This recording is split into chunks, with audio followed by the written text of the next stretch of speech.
खाने की शुरुआत में हम एक एक्सपेंसिव से रेस्टोरेंट को देखते हैं जहां गेस्ट के टेबल पर carpaccio of lobster with lime tarragon vinaigrette नाम की एक एक्सोटिक डिश सर्व की जाती है। ये डिश सर्व करके सैम बड़ा खुश होता है और घर जाकर अपनी फैमिली के लिए भी एक एक्सोटिक सा डिश प्रिपेयर करता है और अपनी फैमिली को बताता है कि पता है ट्रेनी को जनरली डिश सर्व करने नहीं दिया जाता, मगर मैनेजर ने मुझे ये काम करने का मौका दिया, जिससे सैम की माँ और बहन बड़ी खुश होती है। मगर उसके डैड जो कि श्रीलंका से बिलोंग करते हैं वो कुछ खास खुश नहीं होते और ये चीज सैम भी नोटिस कर लेता है। और इसके साथ हम ये भी नोटिस करते हैं कि सैम की नजरें थोड़ी कमजोर हो रही हैं। फिर एक दिन जब वो अपने होटल मैनेजमेंट की क्लास ले रहा होता है तभी उसको सब कुछ हद से ज्यादा धुंधला दिखाई देने लग जाता है और जब वो ये बात अपनी फैमिली को बताता है ना तो उसकी फैमिली उसको डॉक्टर के पास लेकर जाती है, जहां डॉक्टर बताते हैं कि सैम तुम्हारी दोनों आंखों में प्रॉब्लम है, तुम्हें both side congenital eye disease है जिसकी वजह से तुमने 80% विजन खो दिया है। इसके अलावा तुम्हारी ऑप्टिक नर्व भी डैमेज हो गई है जिसे ठीक नहीं किया जा सकता। और ये सुनते ही सैम के डैड तो डॉक्टर के केबिन से बाहर चले जाते हैं। वहीं सैम की मॉम रोते हुए उसे हक कर लेती है। इसके बाद सैम की आंखों का इलाज किया जाता है। फिर जब वो घर आता है ना तो उसकी बहन उसको हक करके बहुत ज्यादा रोती है। सैम उससे कहता है मैं तो लकी हूँ कि कम से कम पूरी तरह से ब्लाइंड नहीं हुआ, मुझे 5% अभी भी दिखाई देता है। तब उसकी सिस्टर कहती है मुझसे जो बन पड़ेगा ना भाई तुम्हारे लिए वो जरूर करूंगी।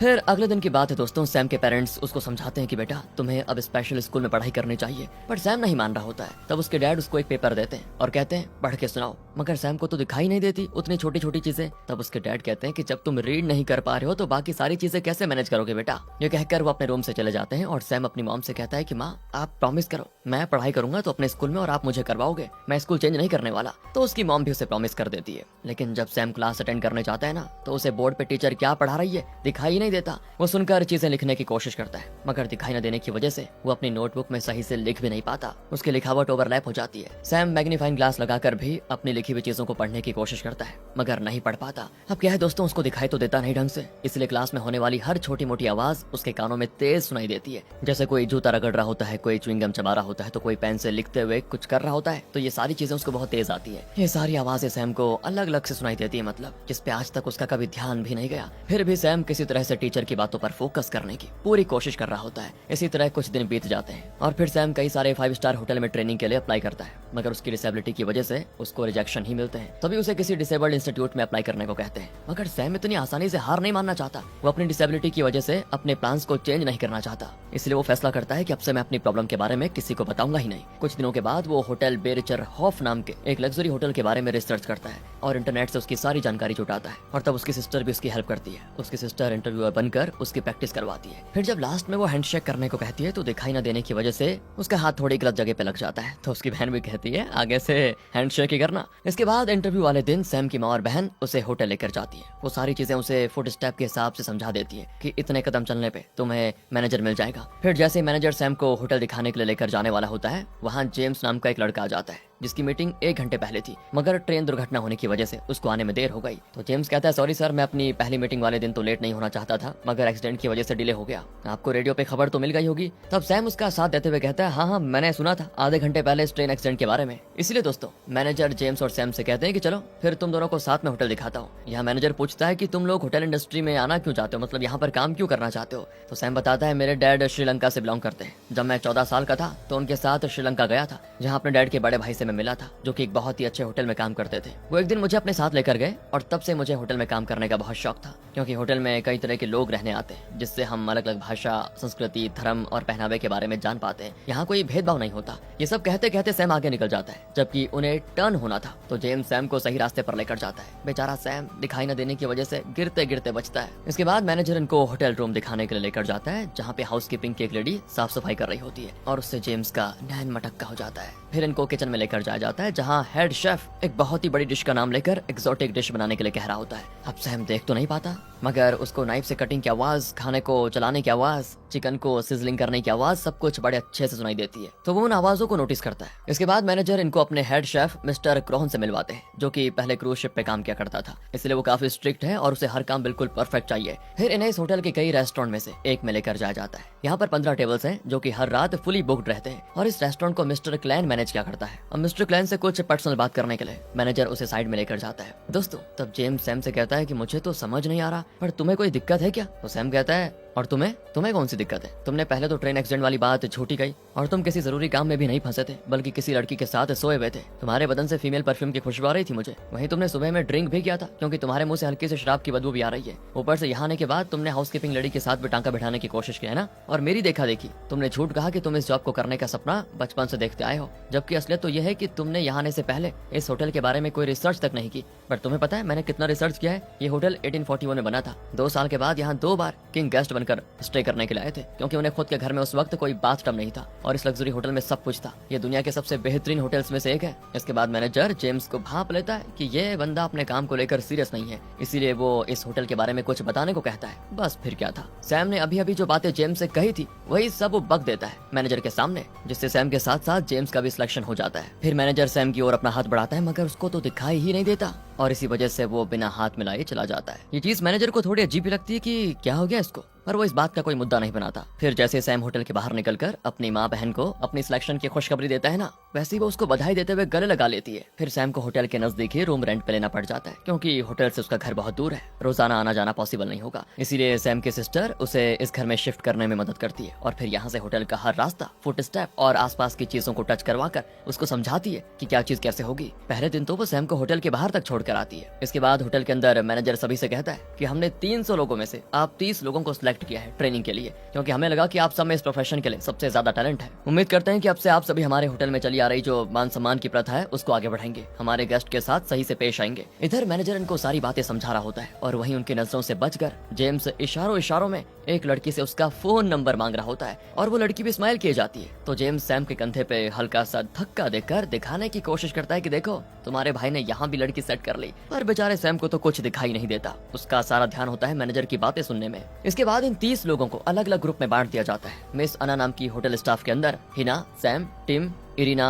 असगरी और जेम्स को डाला जाता है, जो इन्हें चेंजिंग रूम में ले जाकर कपड़े उतारकर होटल स्टाफ वाले यूनिफॉर्म पहनने को कह देती है। वो सबसे पहले इन्हें हाउसकीपिंग का काम सिखाती है। इस दरमियान टिम थक कर बैठने लग जाता है, तो मिस अना उसको वहीं पे डांट देती है कि होटल स्टाफ ऐसे कहीं पे भी नहीं बैठ सकते। फिर वो रूम में कैसे बिस्तर अच्छे से बिछाते हैं वो सारी चीजें उनको सिखाती है और कहती है कि ये सब करने के बाद आप लोगों को थोड़ा पीछे होना है और एक गेस्ट की नजर से देखना है कि रूम कैसा दिख रहा है। पर बेचारे सैम को तो दिखाई नहीं देता सही से, वो ये सारे काम कैसे मैनेज करेगा। ऊपर से मिस अना कहती है वैसे तो रूम सेट करने का काम 1 घंटे से भी कम में हो जाता है, मगर क्योंकि आज तुम सबका पहला दिन है इसलिए मैं तुम्हें 2 घंटे का टाइम देती हूँ। सब एक काम करो, अलग अलग रूम को पकड़ लो और उसे अच्छे से सेट करो। फिर दोस्तों हमें सैम को स्ट्रगल करते हुए दिखाते हैं। वो पहले रूम का शीशा साफ करने की कोशिश करता है पर उसे तो दिखाई नहीं देता अच्छे से, इसलिए वो मैग्नीफाइंग ग्लास लेकर आईना पोंछता रहता है और ये करते हुए उसको जेम्स देख लेता है। वो उसे टोक भी देता है कि मैंने तुमसे कहा था ना कि तुम्हें कोई दिक्कत है, चलो बताओ क्या दिक्कत है। तब सैम बताता है कि यार मुझे सिर्फ 5% ही दिखाई देता है। जेम्स कहता है कि मतलब तुमने इनकी आंखों में धूल झोंक कर सिलेक्शन पाया, मतलब मुझे इस बारे में मिस अना को बताना ही होगा, जिससे बेचारा सैम काफी डर जाता है। मगर फिर जेम्स हंसते हुए कहता है कि अरे यार तुम तो डर गए, मैं तो सिर्फ मजाक कर रहा था, चिंता मत करो मैं किसी को कुछ नहीं बताऊंगा, चलो मिरर साफ करने में मैं तुम्हारी मदद कर देता हूँ। देखो पहले ये स्प्रे है ना, इसको खोलकर मिरर पे स्प्रे करना है और फिर इस छोटे वाले से नहीं बल्कि इस बड़े वाले टॉवल से साफ करना है। 2 बार ऐसे करोगे ना तो मिरर बिल्कुल क्लीन हो जाएगा और फिर यूज किया हुआ टॉवल लॉन्ड्री में डाल देना।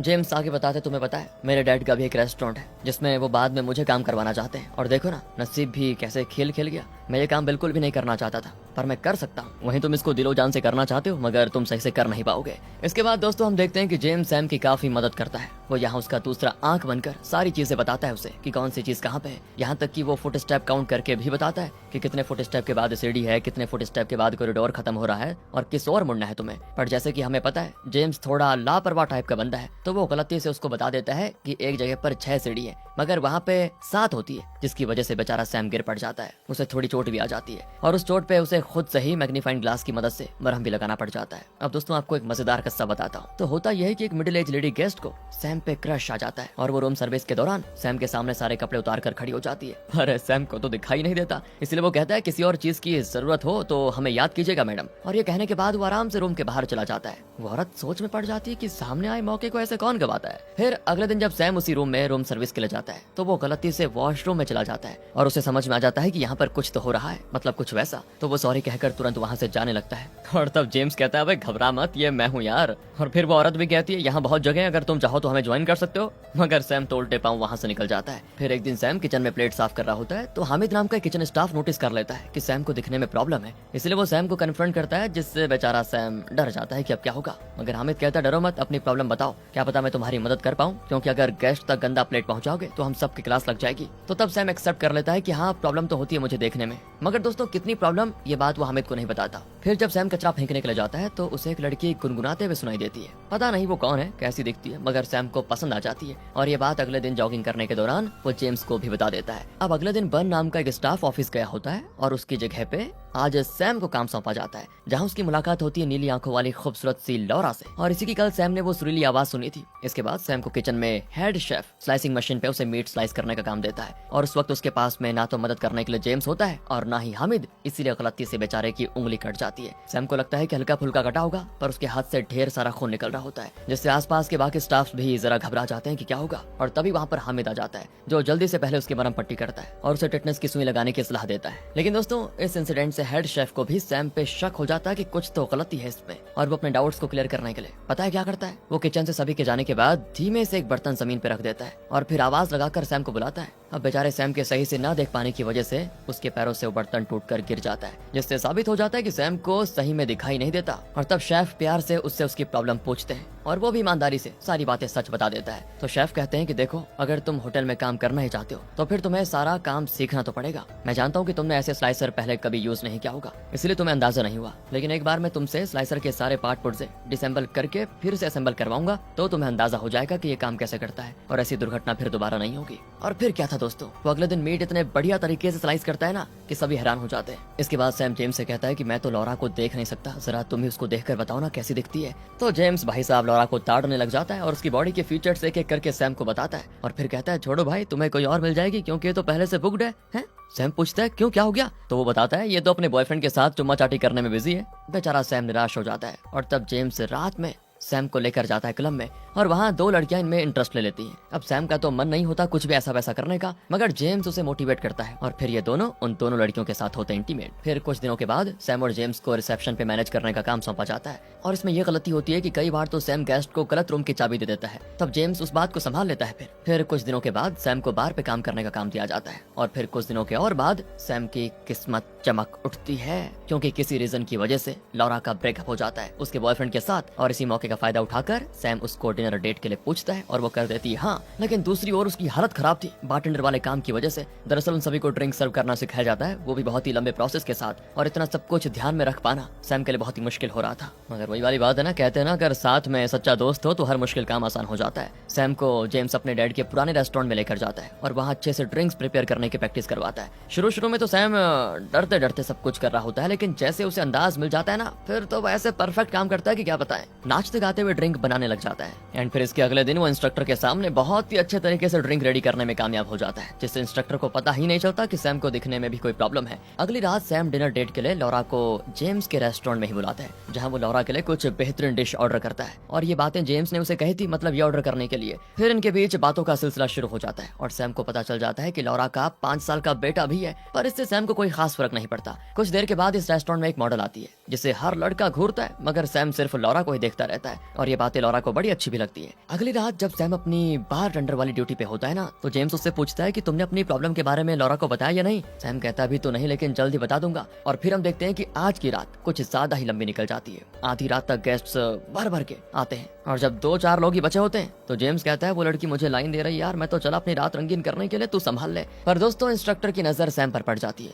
वो देखता है कि सैम ग्लास ठीक से साफ नहीं कर पा रहा है, तो वो उसे दोबारा क्लीन करने को कहता है, पर दोबारा में भी वो साफ नहीं होता। तो इंस्ट्रक्टर कहता है कि भले ही आज रात निकल जाए, लेकिन जब तक तुम पूरी तरह से क्लीन नहीं कर लेते तुम्हें अपने रूम में जाने की इजाजत नहीं मिलेगी, जल्दी साफ करो। काफी देर तक एक ही ग्लास को बार बार साफ करने से सैम इरिटेट हो जाता है। ऊपर से इंस्ट्रक्टर कहता है कि इस बार तुम ये बताओ ग्लास पूरी तरह से क्लीन हुआ या नहीं। तो सैम बिल्कुल हक्का बक्का ही रह जाता है, उसको समझ नहीं आता कहना क्या चाहिए, इसीलिए वो चुप ही रहता है। मगर इंस्ट्रक्टर बार बार उससे पूछता है कि ग्लास साफ हुआ या नहीं, तो इस बार सैम को भी गुस्सा आ जाता है और वो चिल्ला पड़ता है इंस्ट्रक्टर पे। तो इंस्ट्रक्टर कहता है कि इस तरह से तुम गेस्ट के सामने खुद को कंट्रोल कर पाने में सफल नहीं होंगे। और सुनो ये पहली वार्निंग थी, थर्ड वार्निंग पे सीधे निकाल दिया जाएगा तुमको, समझे? हाँ, फिर सैम अपने रूम में जाता है, मगर सोता नहीं, बल्कि एक नए तरीके से पता लगाने की कोशिश करता है कि ग्लास पूरी तरह से साफ है या नहीं। तो जब ग्लास हल्का भीगा होता है तो उस पर हल्का सा मारने पे टन की आवाज आती है, मगर वो टन की आवाज थोड़ा हैवी होती है। फिर सैम ग्लास को और अच्छे से पोंछता है और आवाज थोड़ी शार्प हो जाती है, और जब वो एकदम साफ हो जाता है तो एकदम शार्प और ब्राइट टन की आवाज आती है। अगले दिन की बात है दोस्तों, सैम लॉरा और उसके बेटे के साथ पिकनिक पे जाता है, जहाँ वो बच्चों के साथ फुटबॉल खेलता है, जिसमें बुरी तरह से यहाँ वहाँ गिर पड़ता है क्योंकि उसको दिखाई तो देता नहीं,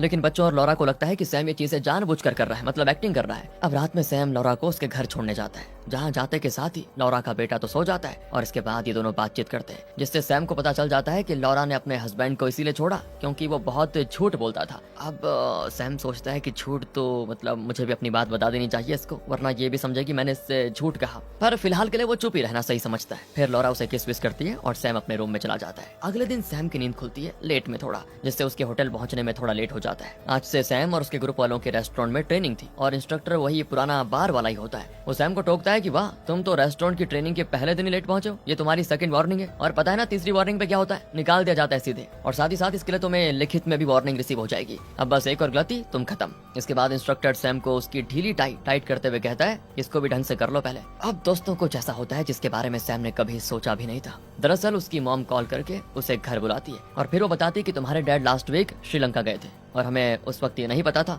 कि उन्होंने हमारे सारे बैंक अकाउंट खाली कर दिए, और अब ये खबर है कि उन्होंने श्रीलंका में किसी नेटिव लेडी से शादी कर ली, और साथ ही उसने एक लूप होल का इस्तेमाल किया जिसकी वजह से हम उसके खिलाफ पुलिस कंप्लेंट भी नहीं कर सकते। इसके बाद सैम की सिस्टर कहती है मॉम को अब एक जॉब की जरूरत है ताकि वो हाउस लोन्स भरना जारी रख पाए। तो मॉम कहती है मैं सब मैनेज कर लूंगी बेटा, लेकिन तुम अपनी ट्रेनिंग सही से कंप्लीट कर लोगे तो मेरा सर दर्द थोड़ा कम हो जाएगा। ये कहते हुए वो बस रोना शुरू कर देती है और फिर अपने रूम में चली जाती है। सैम को यहाँ अपनी माँ के लिए बहुत बुरा लगता है। वो अपनी सिस्टर से कहता है मेरे अकाउंट में 200 यूरो है, वो मैं मॉम के अकाउंट में ट्रांसफर कर देता हूँ और एक पार्ट टाइम जॉब भी शुरू कर देता हूँ। फिर सैम हामिद की मदद से एक बेकरी में पार्ट टाइम जॉब शुरू कर देता है। इसके बाद तो सैम की जिंदगी से जैसे आराम शब्द कहीं गायब ही हो जाता है, क्योंकि वो होटल में ट्रेनिंग करता है, फिर पार्ट टाइम जॉब करता है। इसके अलावा लॉरा और उसके बेटे को भी टाइम देता है। इस चक्कर में हफ्तों निकल जाते हैं और सैम को अपने बियर्ड भी क्लीन करने का मौका नहीं मिलता। ऊपर से एक दिन लॉरा अपने बेटे को सैम के भरोसे पार्क में छोड़कर किसी जरूरी काम से चली जाती है, इसीलिए सैम उसके बेटे के साथ खेलने लगता है। इसमें बेचारा कई बार तो बुरी तरह गिर भी पड़ता है, लेकिन एक बार तो उसके प्राइवेट पार्ट में भी चोट लग जाती है। पर तभी जेम्स कॉल करके उसको याद दिलाता है कि आज तो होटल में शादी है और अगर तुम यहाँ नहीं आए तो मैनेजर बहुत गुस्सा करेंगे। तो ये बात सैम कॉल करके लॉरा को बताता है कि मुझे जाना जरूरी होगा। तो लॉरा भी आधे रास्ते से वापस आ जाती है और देखती है कि सैम तो पागलों की तरह उसके बेटे ऑस्कर को ढूंढ रहा है। लॉरा पूछती क्या हो गया,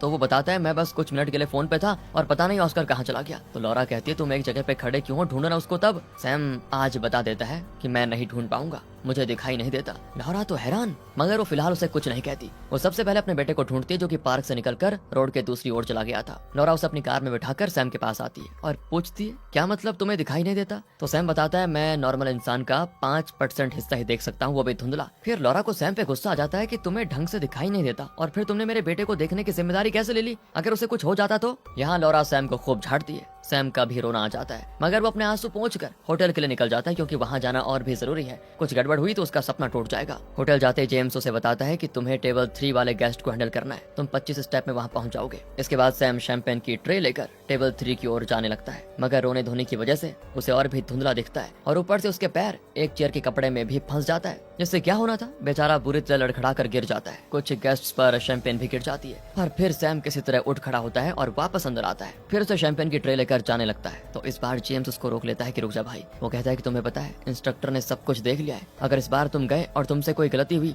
तो तुम्हें पक्का निकाल दिया जाएगा, इसीलिए मैं एक दोस्त होने के नाते यही कहूंगा कि तुम बाहर ना जाओ, तुम्हारी जगह मैं चला जाता हूँ। पर सैम नहीं मानता। अब उसको दोबारा से सही तरीके से ट्रे लेकर आते देखकर सारे गेस्ट्स क्लैप करके उसको चीयर करते हैं। पर इस बार तो दोस्तों पहले से भी ज्यादा बड़ा बखेड़ा खड़ा हो जाता है, क्योंकि वो अचानक से वेडिंग केक से टकरा जाता है और वेडिंग केक की ऐसी तैसी हो जाती है। सारे गेस्ट्स भी शॉक कि अब क्या करें। ये देखकर तो दोस्तों इंस्ट्रक्टर का खून खौल जाता है। वो गुस्से में सैम का हाथ पकड़कर उसको होटल से निकालते हुए कहता है अंधे हो गए हो क्या तुमसे जरा से भी। और तब सैम भी जरा जोर से कह देता है कि हाँ मैं सच में अंधा हूँ, आपको मेरी तरह हर चीज याद नहीं करनी पड़ती, इसलिए आपको मेरी तकलीफ समझ में नहीं आएगी। तो इंस्ट्रक्टर उसको रेस्टोरेंट से बाहर धक्का देकर निकाल देता है और कहता है कि दफा हो जाओ। फिर वो दुल्हन को देखता है, वो अपनी शादी के दिन ये तमाशा होने से बहुत परेशान हो जाती है और फूट फूट कर रोती भी है। इस तरह दोस्तों सैम की लाइफ से 3 बहुत जरूरी चीजें जा चुकी होती है। पहले तो पिता का हाथ, दूसरी लॉरा का साथ, तीसरा होटल का सपना। सब कुछ खत्म हो चुका था और अब उसके पास बेकरी वाली वो पार्ट टाइम जॉब ही बची होती है। अब वहाँ हामिद नोटिस करता है कि जब से सैम ने बेकरी ज्वाइन किया है तब से उसने नशीली गोलियां लेना शुरू कर दिया है और अब ये सब होने के बाद तो उसने नशीली गोली लेने का जो मात्रा है वो भी बढ़ा दी है। तो हामिद उसको टोकता है कि यार एक बात बताओ, ये क्या कर रहे हो तुम, ये सब तुम्हारे लिए नुकसानदायक है। मगर सैम उसे गुस्से में जवाब देता है कि अपने काम से काम रखो प्लीज। इसके बाद वो अंधाधुंध दारू पीकर क्लब वगैरह में जाता है और अजीब तरीके से डांस वगैरह करता है, जिसकी वजह से लड़कियां थोड़ा अनकंफर्टेबल हो जाती हैं और बाउंसर फिर वहां कर सैम को निकाल देते हैं। जिसके बाद सैम बेधड़क बिना फुट स्टेप गिने अपने घर की ओर जाने लगता है, मगर रोड पे जो सीढ़ियां बनी होती है ना, उसी से गिर जाता है। बेचारे के सर पे काफी चोटें आ जाती है। आसपास के लोग फिर उसको हॉस्पिटल पहुंचाते हैं, जहाँ फिर सैम की सिस्टर आती है और कुछ देर के बाद यहाँ जब जेम्स को पता चलता है तो वो भी आ जाता है, पर उसका ज्यादा ध्यान सैम पे नहीं बल्कि उसकी खूबसूरत बहन पे होती है। खैर दोस्तों, जेम्स तो छिचोरा है, मगर सैम की बहन उसे बताती है कि मॉम को जॉब मिल गई है, तुम्हें अब परेशान होने की जरूरत नहीं है। और तब सैम अपनी सिस्टर से कहता है कि अब मुझे भी रियलाइज हो गया कि मैं अब एक नॉर्मल जिंदगी तो नहीं जी पाऊंगा, मुझे मेरी डिसेबिलिटी के साथ ही जीना सीखना होगा। कुछ दिनों के बाद दोस्तों हम सैम को एक ऐसी कंपनी में जॉब करते हुए देखते हैं जहाँ पे 40% एम्प्लॉयज या तो पूरी तरह से ब्लाइंड है या उन्हें देखने में कोई प्रॉब्लम है। यहाँ कस्टमर केयर का काम ही होता है, यानी एक जगह घंटों बैठकर कस्टमर से बात करना होता है। ये काम सैम को बिल्कुल भी एक्साइटिंग नहीं लगता, इसलिए वो फिर जाता है होटल और अपने इंस्ट्रक्टर के साथ साथ अपने मैनेजर से भी रिक्वेस्ट करता है कि जो हुआ मेरी गलती है। मैं मानता हूँ कि मैंने आप लोगों से अपने डिसेबल होने की बात छुपाई, पर मैं एक लास्ट चांस मांगना चाहता हूँ। मैंने पूरे साल जी जान लगाकर ट्रेनिंग ली है, अब मैं एग्जाम देना चाहता हूँ। तो इंस्ट्रक्टर कहता है कि तुम तो वैसे भी फेल हो जाओगे क्योंकि तुम सबसे स्लो काम करते हो, लेकिन फिर भी सैम उनसे एक चांस मांगता है और बाकी ट्रेनिंग की जिद करने पर वो उसको लास्ट मौका दे भी देते हैं। इसके बाद तो सैम जेम्स के साथ मिलकर जी जान लगाकर एग्जाम की तैयारी करता है। लिखित एग्जाम में तो जेम्स उसकी मदद कर देता है, पर बाकी एग्जाम में सैम खुद ही परफॉर्म करता है। जैसे वो बारटेंडर वाले एग्जाम के लिए अलग अलग टाइप की ग्लासेस को छू कर उनका नाम बता देता है, फिर उनमें अलग अलग तरह के ड्रिंक्स भी बताता है, रेस्टोरेंट के टेबल भी बिल्कुल सही तरीके से अरेंज करता है। पर लास्ट के 30 सेकंड्स में उसे होटल का एक स्टाफ चुपके से बताता है कि तुमने वाटर ग्लास टेबल पे लगाया ही नहीं। इसलिए वो जल्दी से वाटर ग्लास लेने जाता है और आते वक्त बेचारा गिर जाता है, पर फिर खड़ा उठता है और सारे ग्लास को सही से रख भी देता है। पर जब वो जेम्स का टेबल देखता है ना तो हैरान, क्योंकि उसमें उसे कुछ तो रेड सा दिखाई देता है। दरअसल जेम्स ने सिर्फ बर्तन ही नहीं बल्कि रोज की पंखुड़ियों से टेबल को सजाया था और सारे लोगों में सैम का टेबल उतना कुछ खास नहीं लगता। मगर एग्जामिनर कहता है क्योंकि तुमने बाकी के एग्जाम्स में अच्छा परफॉर्म किया, इसलिए मैं तुम्हें इसमें भी पास कर रहा हूँ। जिससे सैम के साथ साथ बाकी लोग भी बड़े खुश होते हैं, क्योंकि सबको सैम के स्ट्रगल के बारे में बहुत अच्छे से पता है। खैर दोस्तों, इस इंटर्नशिप के पूरे होने की खुशी में एक प्यारी सी पार्टी की जाती है, जहाँ इंस्ट्रक्टर सैम की मेहनत और लगन को देखते हुए उसे अपने एक प्राइवेट बार में काम पे रखना चाहता है। मगर सैम पोलाइटली मना करते हुए कहता है, सर मेरा प्लान है जेम्स के साथ उसके डैड के रेस्टोरेंट में काम करना। और सही में दोस्तों, इन दोनों के साथ में काम करने से जेम्स के पुराने से रेस्टोरेंट में 4 चांद लग जाते हैं और उसकी खुशी में शामिल होने के लिए लॉरा भी आ जाती है। क्योंकि जब लॉरा के बेटे ऑस्कर ने उससे पूछा कि अब हम सैम से क्यों नहीं मिलते, तो लॉरा ने उसको सारी बातें बता दी। तो उस छोटे से बच्चे ने अपनी माँ को समझाया कि माँ, सैम ने झूठ इसीलिए बोला ताकि वो हमारे साथ नॉर्मल लोगों की तरह रह सके और हम उसको दया की नजरों से नहीं बल्कि बराबरी की नजरों से देखें। इसीलिए दोस्तों लॉरा सैम को एक और मौका देती है और इनकी रिलेशनशिप फिर से शुरू हो जाती है, लेकिन इस बार इस शर्त के साथ कि लॉरा से वो कोई झूठ नहीं बोलेगा। और इसी के साथ ये मूवी हो जाती है यहाँ पर खत्म।